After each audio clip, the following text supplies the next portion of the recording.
نحمده ونصلي على رسوله الكريم أما بعد فأعوذ بالله من الشيطان الرجيم بسم الله الرحمن الرحيم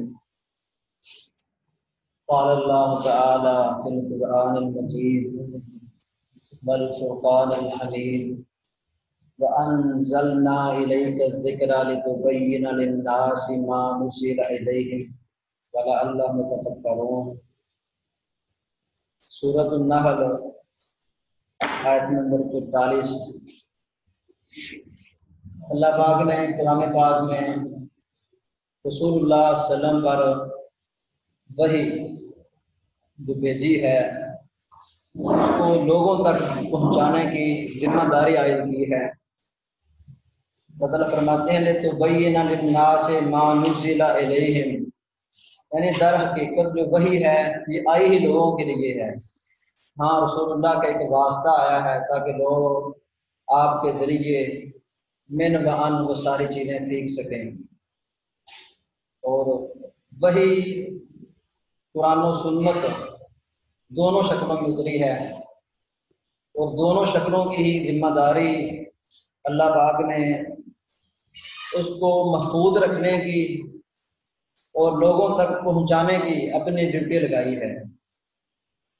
سورۃ الحجر میں اللہ تعالیٰ فرماتے ہیں اِنَّا نَحْنُ نَزَّلْنَا الذِّكْرَ وَإِنَّا لَهُ لَحَافِظُونَ، کہ ہم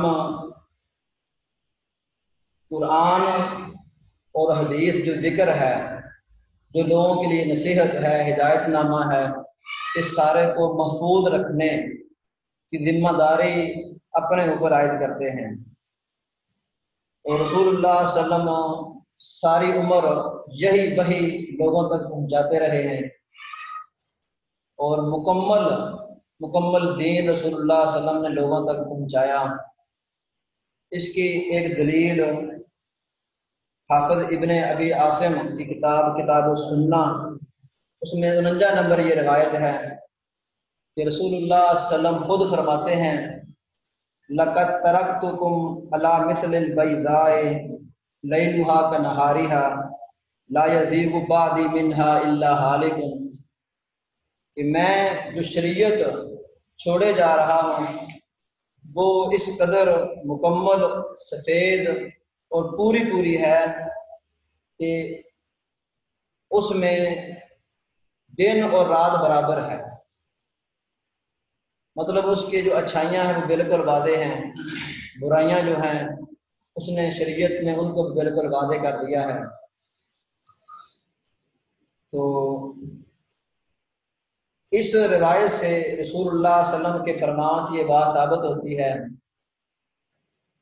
کہ شریعت قرآن اور حدیث کی شکل میں جو آئی ہے، اللہ تعالیٰ نے اس کا ذمہ اٹھایا ہے، وہ رسول اللہ کے دور سے لے کر قیامت کے دن تک ہے، اور یہ ذمہ اللہ تعالیٰ یہ ڈیوٹی افراد سے لیتا ہے۔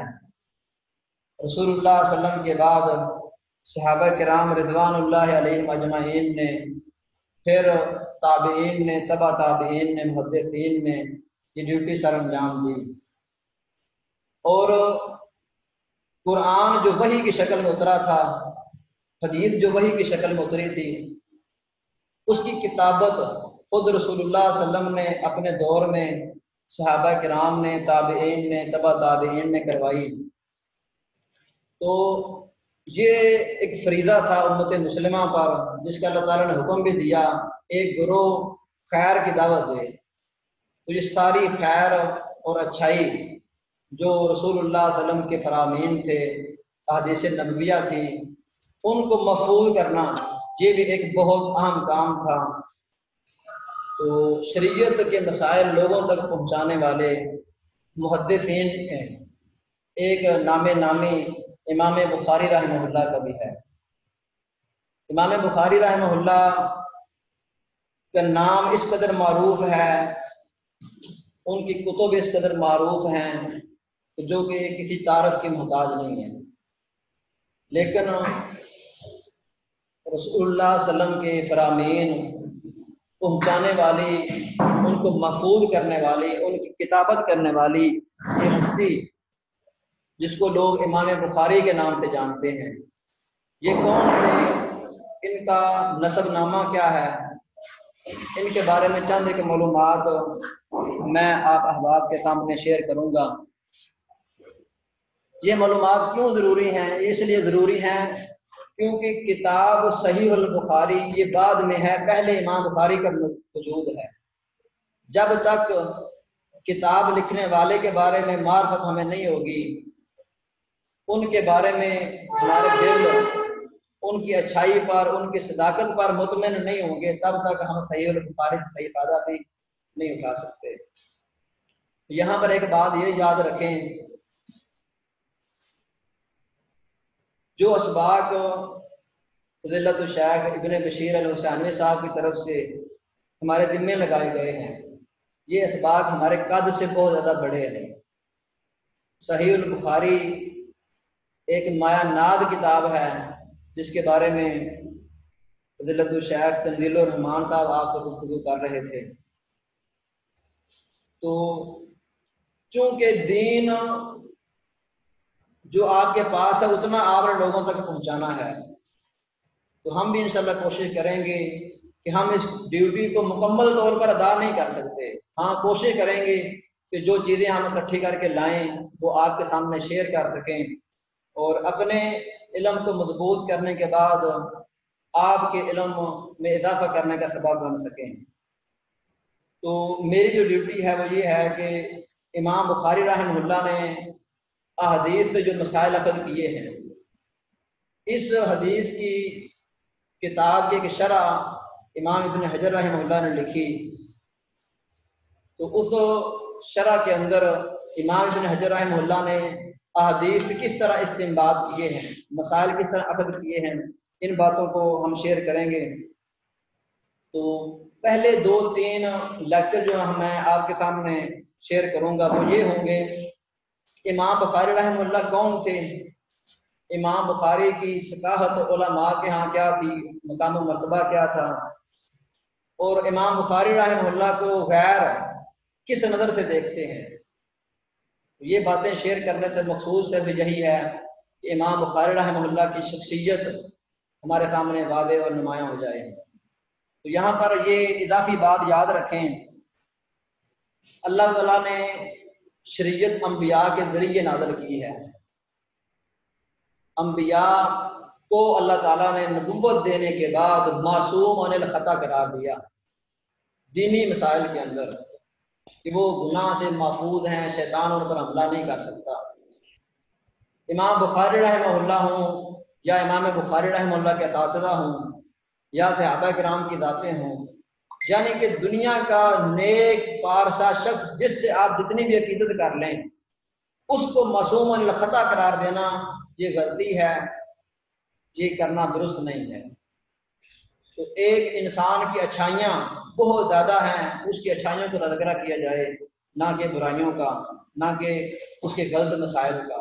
ہاں غلطی ہونا انسان کا خاصہ ہے، اس سے رجوع ممکن ہے، جس کی کئی ساری مثالیں ہمارے سامنے ملتی ہیں ہمیں صحابہ کرام رضوان اللہ علیہم اجمعین کی زندگی سے، محدثین کی زندگی سے۔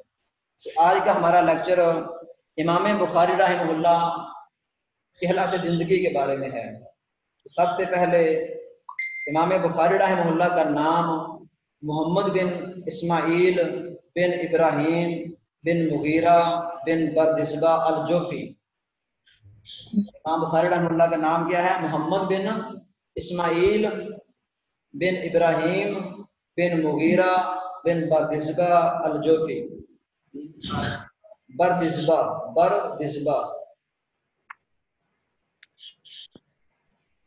تو امام بخاری رحمہ اللہ کے والد کا نام اسماعیل، دادا کا نام ابراہیم، پر دادا کا نام مغیرہ، اور مغیرہ کے بابا کا نام بردزبہ ہے۔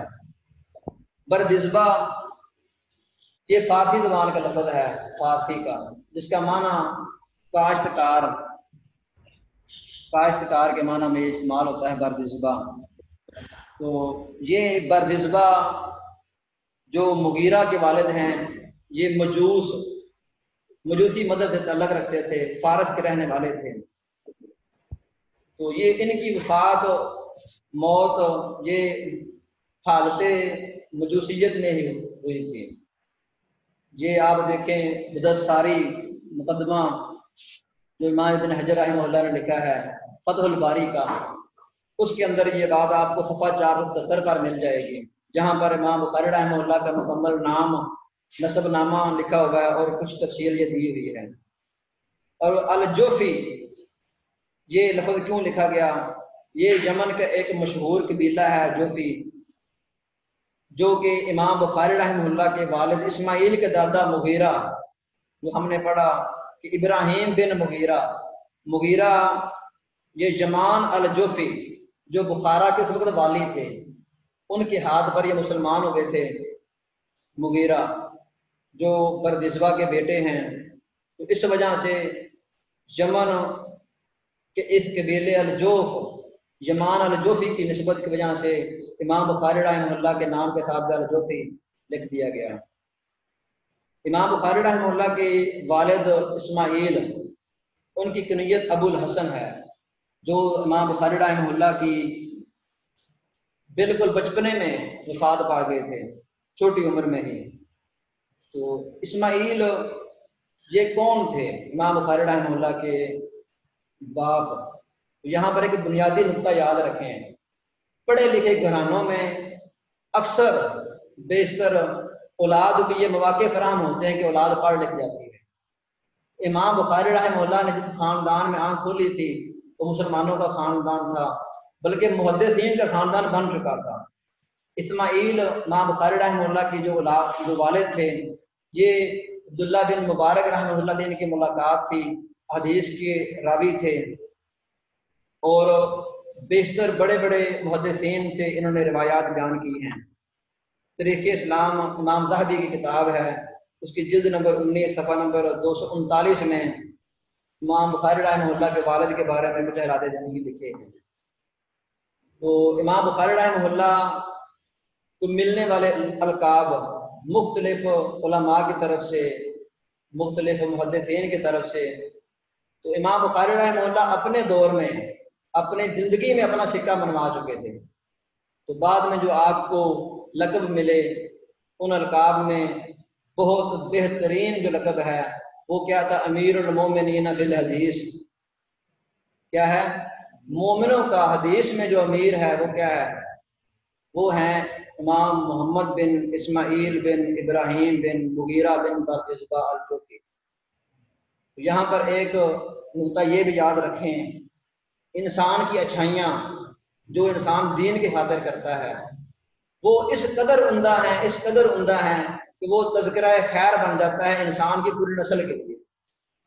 اب یاد رکھیں، ہم نے امام بخاری رحمہ اللہ کے والد کا نام لیا اسماعیل، ان کے باپ کا نام ابراہیم لیا، مغیرہ لیا، بردزبہ لیا، تو تذکرہ خیر اینڈ تک پہنچ گیا، یہاں تک کہ اہل فارس کے لیے خیر کا سبب امام بخاری بنے، پھر امام بخاری جوف قبیلے کے لیے خیر کا سبب بنے، بخارا شہر کے لیے خیر کا سبب بنے، اور یہاں تک کہ اپنے دور میں امام بخاری رحمہ اللہ کل امت کے لیے خیر کا سبب بنے، اور اس قدر خیر عام ہوئی کہ آج امام بخاری رحمہ اللہ کا نام لینا لوگ اپنے لیے باعث فخر سمجھتے ہیں۔ امام بخاری رحمہ اللہ 13 شوال 194 ہجری کو بخارا شہر میں پیدا ہوئے۔ 13 شوال 194 ہجری کو جمعہ کا دن تھا۔ یہ امام بخاری رحمہ اللہ کی ولادت کی یہ ساری ڈیٹیل آپ کو تاریخ بغداد، سیر و اعلام النبلاء اور ما تمسو الیہ حاجت القاری امام نووی کی کتاب ہے، جس کا تذکرہ ہم بعد میں بھی کریں گے، ما تمسو الیہ حاجت القاری، اس کے اندر یہ آپ کو باتیں ساری مل جائیں گی۔ یہ امام بخاری رحمہ اللہ کب پیدا ہوئے؟ امام بخاری رحمہ اللہ بخارا شہر یہ خراسان کا شہر تھا، مشہور شہر خراسان کا، لیکن بعد میں جو اسلامی جمہوریات سسٹم بنا، دولت اسلامیہ ٹوٹی، تو اس کے بعد ازبکستان اب جو موجودہ ہے اس کا بخارا ایک مشہور شہر ہے، جہاں پر امام بخاری رحمہ اللہ نے جنم لیا تھا۔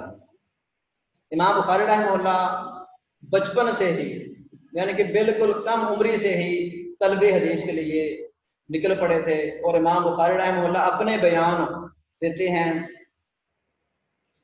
کہ امام بخاری رحمہ اللہ ابھی 10 سال کی عمر میں تھے کہ اپنے اس شہر کے اندر موجود محدثین مثلا داخلی ہیں اور دیگر محدثین کے پاس جایا کرتے تھے حدیث حفظ کرنے کے لیے.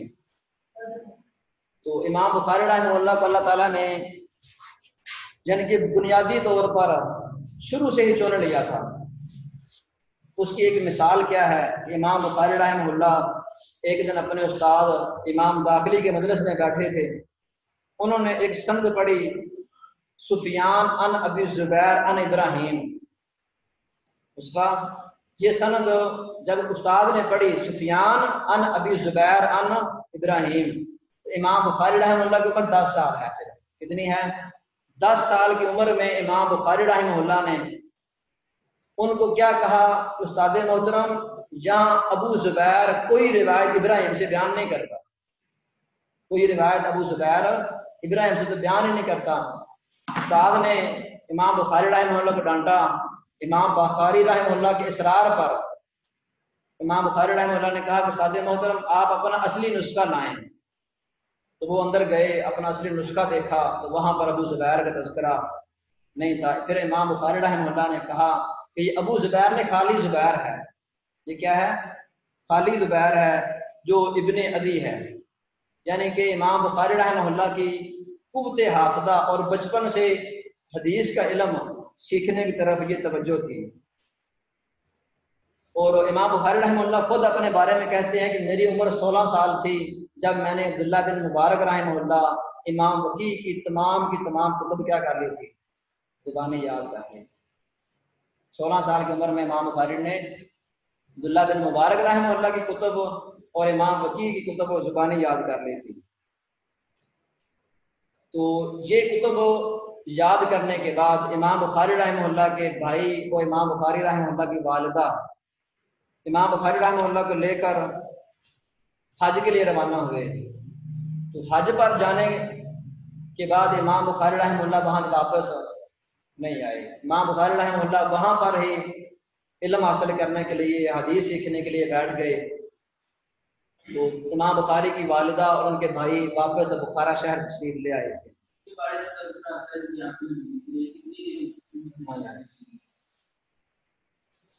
6 سال امام بخاری رحمہ اللہ حجاز میں رہے ہیں. کتنے سال؟ 6 سال مکہ میں، مدینہ میں وغیرہ وغیرہ آگے پیچھے رہے ہیں امام بخاری. طلب حدیث کے لیے امام بخاری رحمہ اللہ نے جو ساری عمر صرف کی ہے اس میں سے مشہور شہر امام بخاری رحمہ اللہ حجاز، شام، مصر، الجزیرہ، بصرہ، کوفہ اور بغداد وغیرہ، ان شہروں میں امام بخاری رحمہ اللہ نے علم حاصل کیا ہے. اور احادیث کے فن کے اندر، جرح تعدیل کے فن کے اندر، فقہ و حدیث کے فن کے اندر امام بخاری رحمہ اللہ کی مثال ملنا مشکل ہے. تو امام بخاری رحمہ اللہ کے جو شیوخ ہیں، امام نووی رحمہ اللہ اپنی کتاب ما تمسو الیہ حاجت القاری صفحہ 36 پر یہ بیان دیتے ہیں کہ امام بخاری رحمہ اللہ نے تقریباً 1000 شیوخ سے علم حدیث حاصل کیا تھا. کتنے؟ 1000 شیوخ سے علم حاصل کیا تھا. اور دوسری جگہ پر لکھتے ہیں کہ وہ اساتذہ جن سے امام بخاری رحمہ اللہ نے علم حاصل کیا ان کا اندازہ لگانا مشکل ہے. جن میں سے مشہور امام بخاری رحمہ اللہ کے اساتذہ امام احمد بن حنبل رحمہ اللہ ہیں، محمد بن بشار ہیں، اسحاق بن راہویہ ہیں، علی بن مدینی ہیں، یحییٰ بن معین اور قتیبہ بن سعید وغیرہ ہیں. یعنی کہ امام بخاری رحمہ اللہ کے لیے 2 خیریں ایک ہی وقت میں جمع ہو گئی. پہلی خیر کیا تھی کہ ابھی امام بخاری رحمہ اللہ بلوغت کی عمر یعنی 16 سال کی عمر میں امام بخاری رحمہ اللہ جا رہے ہیں حج پہ. تو حج حجاز کے علاقے کا نصیب ہونا اور پھر بڑے بڑے اساتذہ اس وقت موجود ہونا، یہ امام بخاری رحمہ اللہ کے لیے خیر کا سبب بنا. اور امام بخاری نے اپنے ان اساتذہ کا حق واقعتاً ادا کر دیا. آج لوگ محدثین کا نام لیتے ہیں تو بڑے فخر سے ان کے شاگرد امام محمد بن اسماعیل البخاری کا نام لیتے ہیں. امام بخاری رحمہ اللہ نے لکھنے کا سسٹم، تحریر، تالیف، تصنیف کرنا کب شروع کی؟ امام بخاری رحمہ اللہ اپنے بارے میں خود کہتے ہیں، تاریخ بغداد جلد نمبر 2 صفحہ 7 میں یہ بات موجود ہے کہ میری عمر ابھی 18 سال تھی جب میں نے پہلی کتاب اپنی قضائے الصحابہ والتابعین واکابرہم یہ تحریر کی تھی۔ یہ کتاب امام بخاری نے 18 سال کی عمر میں لکھنا شروع کر دی، اور پھر اس کتاب کے بعد امام بخاری رحمہ اللہ نے التاریخ الکبیر کتاب ترتیب دی۔ پھر امام بخاری رحمہ اللہ کا یہ سلسلہ چلتا گیا، جو آخر میں ہم امام بخاری رحمہ اللہ کی تصنیفات میں جن باتوں کو ذکر کریں گے۔ تو امام بخاری رحمہ اللہ سے روایات بیان کرنے والے وہ کون لوگ تھے، اس کے بارے میں بھی امام نووی کہتے ہیں ان کا احاطہ کرنا ممکن نہیں ہے۔ وہی کتاب ما تمس الیہ حاجۃ القاری صفحہ 36 پہ امام بخاری رحمہ اللہ کے بڑے مشہور شاگرد ہیں کہ محمد بن یوسف فربری، وہ کہا کرتے ہیں کہ امام بخاری کی زندگی میں 90,000 کے قریب لوگوں نے امام بخاری سے صحیح البخاری کی تمام روایات کا سماع کیا، یعنی کہ امام بخاری رحمہ اللہ کو اللہ کی طرف سے یہ شرف حاصل ہو گیا کہ لوگوں نے ان کو تلقی بالقبول لے لیا۔ لوگوں کا جمع کثیر ان کے پاس آنا یہ بھی اللہ تعالیٰ کی طرف سے خیر تھی۔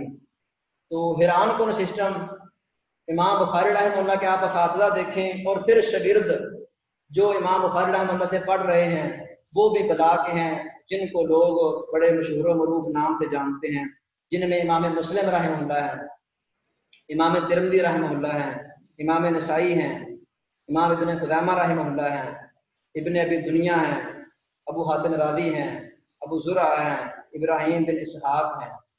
یہ وہ مشہور شاگرد ہیں امام بخاری رحمہ اللہ کے جنہوں نے اپنے استاد اور اپنے دادا استاد کے نہج اور طریقہ پر چلتے ہوئے علم حدیث کے اندر خدمات پر انجام دی۔ امام بخاری رحمہ اللہ کے بارے میں ایک بات ذہن میں یہ آتی ہے کہ انہوں نے ساری عمر اپنی طلب حدیث کے لیے لگا دی، حدیث کتابیں لکھی جا رہی ہیں، پڑھایا جا رہا ہے، تو ان کا ذریعہ معاش وغیرہ کیا تھا؟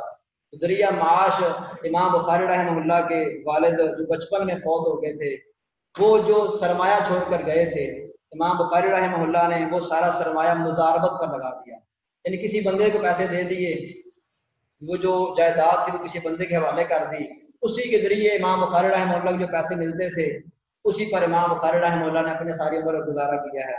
یہ کتاب ہے تحفۃ الاکباری، اس کا صفحہ نمبر 208 ہے، اس میں یہ بات موجود ہے۔ امام بخاری رحمہ اللہ نے بذات خود ساری عمر حدیث، خدمت حدیث اور کتب لکھنے کے علاوہ کوئی ذریعہ معاش اختیار نہیں کیا۔ یہاں پر ایک بات میرے ذہن میں آئی، امام بخاری رحمہ اللہ کے بارے میں بہت ساری مشہور ترین باتیں ہیں، ان میں سے ایک بات یہ ہے کہ امام بخاری رحمہ اللہ جب اپنے کاموں میں مصروف ہوتے تھے سارا دن گزر جاتا تھا، 1-2 بادام کھا کر گزارا کر لیتے، سالن جس کو ہم کھاتے ہیں کھانے میں، جو اگر میسر نہ آئے تو ہمارے لیے بولنا مشکل ہو جاتا ہے، رہنا مشکل ہو جاتا ہے۔ تو امام بخاری رحمہ اللہ کئی دن ان چیزوں سے دور رہتے تھے۔ تو یہاں پر یہ بات بھی یاد رکھیں، ہمارا ایک پورا لیکچر ہوگا سیرت امام بخاری سے ہم نے کیا سیکھا۔ امام بخاری رحمہ اللہ نے خدمت حدیث کی تھی، اپنے اساتذہ کو دیکھا، اساتذہ نے اپنے اساتذہ کو، یہ سلسلہ رسول اللہ تک جا پہنچتا تھا، تو رسول اللہ صلی اللہ علیہ وسلم کا جو عملی مظاہرہ تھا وہ محدثین کی ساری زندگی میں نظر آتا ہے۔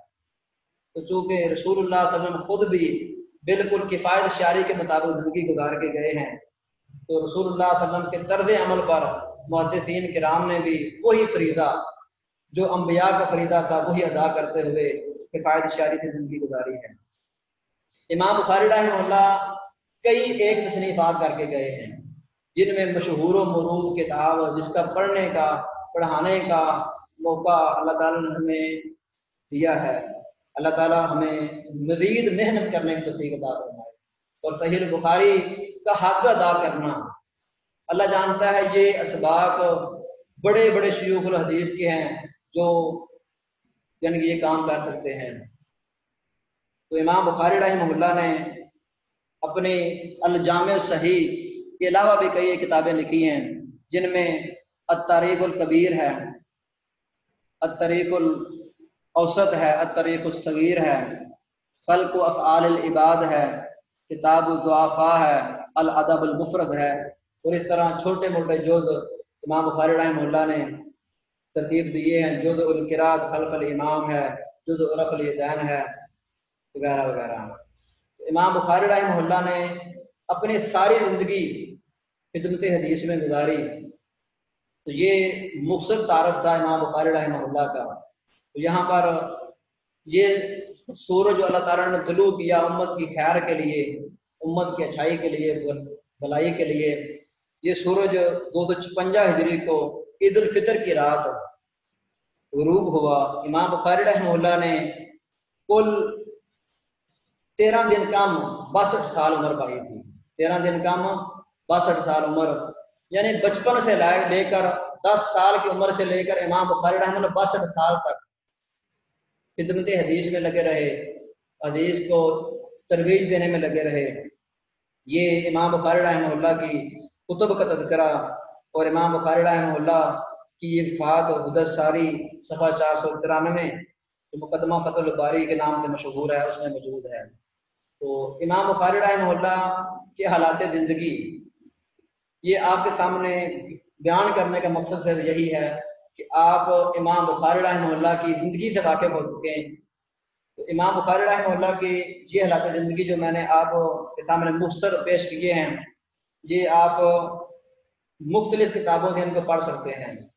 مثال کے طور پر فتح الباری کا مقدمہ حدث ساری ڈیٹیل اس میں موجود ہے، وہ اتنی موٹی جلد ہے۔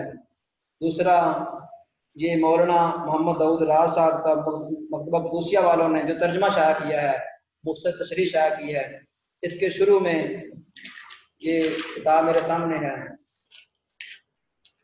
امام بخاری رحمہ اللہ کے صفحہ 23 کا یہ کتاب ہے، یہاں پڑھ سکتے ہیں حالات زندگی امام بخاری رحمہ اللہ کے۔